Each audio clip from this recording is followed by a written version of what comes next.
This is the story of how my life was completely transformed, how I became a woman, and how I fell in love with the one person I least expected to be with. Lily's cousin, Damien.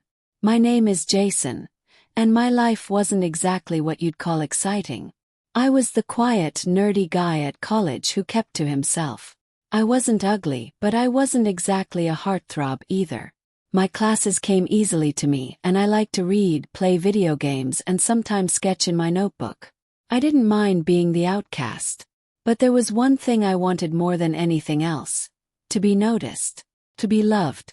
I'd had my crushes over the years, but none of the girls at college even knew I existed.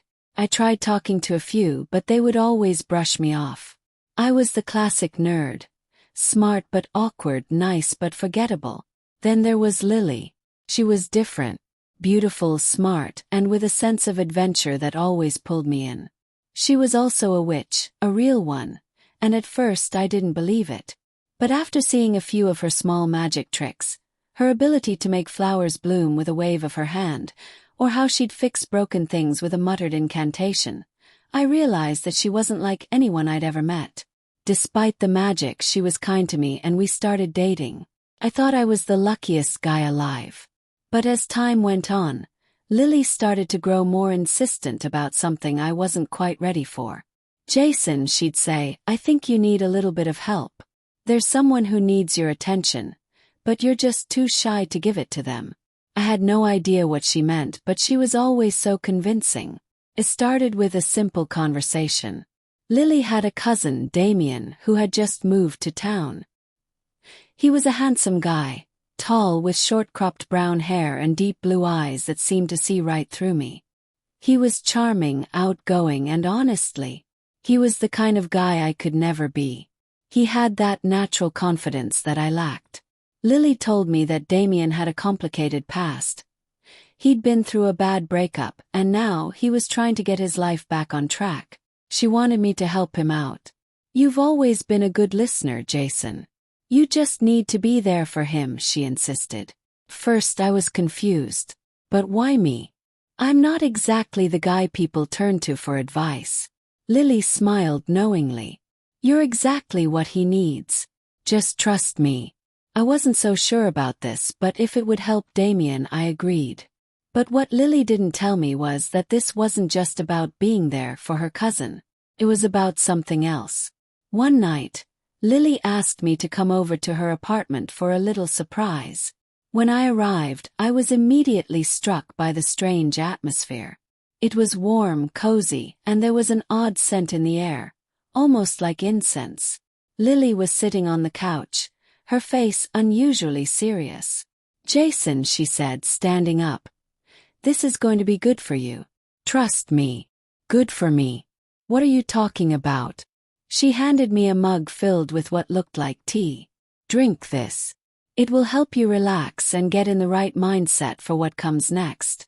I hesitated but eventually took a sip.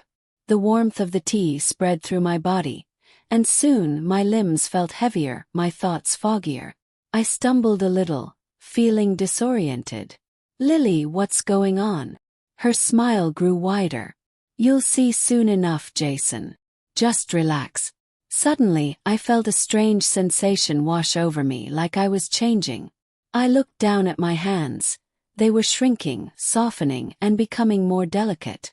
My jeans felt tighter, and then they were gone, replaced by a dress. My chest. What was happening to my chest? I looked up at Lily, panic rising in my throat. "Lily, what's going on?" She was grinning now. "You wanted to be noticed, Jason. Well, now you'll be noticed. I'm changing you into someone who'll get what she wants." The transformation was fast. Within moments, I was staring at my new reflection in the mirror. No longer Jason, but a woman, a beautiful woman with long hair, soft features, and a delicate frame.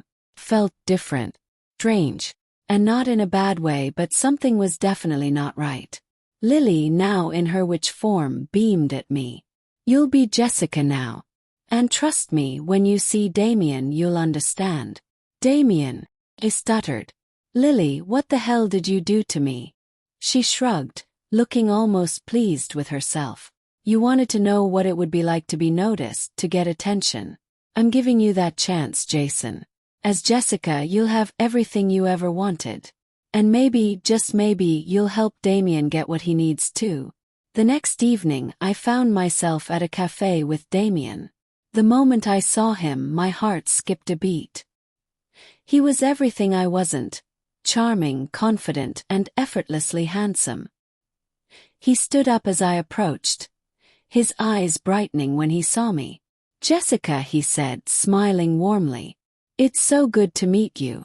Lily's said so much about you." Could barely speak. His voice was like velvet, smooth and inviting. Yeah. Nice to meet you too, Damien." We sat down, and the conversation flowed effortlessly. He asked me about my interests, my hobbies, and I found myself talking to him like I'd known him for years. There was something about him that made me feel comfortable, even in this strange new body. His smile, the way he listened intently when I spoke, it made me feel special. Over the next few weeks, our connection deepened. Damien and I spent time together almost every day, and with each passing moment, I felt something I hadn't expected: a spark. As Jessica, I was more confident, more outgoing. People paid attention to me, and Damien was no exception. He was always there for me, always making me laugh, always keeping me close. And the more I was around him, the more I realized I was falling for him. But there was still the issue of my true identity. I wasn't really Jessica. I was Jason, a guy who had been magically turned into a woman for reasons I didn't fully understand. One night, after a particularly fun evening out, Damien and I ended up walking along the beach. The air was cool, and the sound of the waves crashing against the shore was calming. "Jessica," Damien said, stopping and looking at me, "I don't know what it is, but you make me feel like I've found something real. I've never felt this way before." I couldn't hold it in any longer. "Damien, there's something I need to tell you." He raised an eyebrow, waiting patiently for me to continue. "I'm not who you think I am," I said, my heart racing. "I'm not really Jessica. I was changed. By magic. I'm actually Jason, the guy you've been hanging out with." For a moment there was silence. Then Damien's lips curled into a soft smile. "I know," he said. "What?" I stared at him, confused. "I've known from the beginning. I don't care if you're Jason or Jessica. I care about you, the person you've become." I was stunned. All this time I thought I was living a lie, but Damien had known. He'd known and still wanted to be with me. In that moment I realized something. The magic didn't change who I was at my core. It had just revealed a side of me I'd never known existed. And Damien, well, he loved me for who I was, not for my gender, my past, or anything else. We've been together ever since. Damien and I found a love I never thought possible. And as for me, I'm no longer Jason. I'm Jessica, not just in body but in spirit. And while the magic that changed me wasn't something I'd ever have chosen for myself, it gave me a life I never dreamed I could have. I guess sometimes the most unexpected changes lead to the greatest love stories.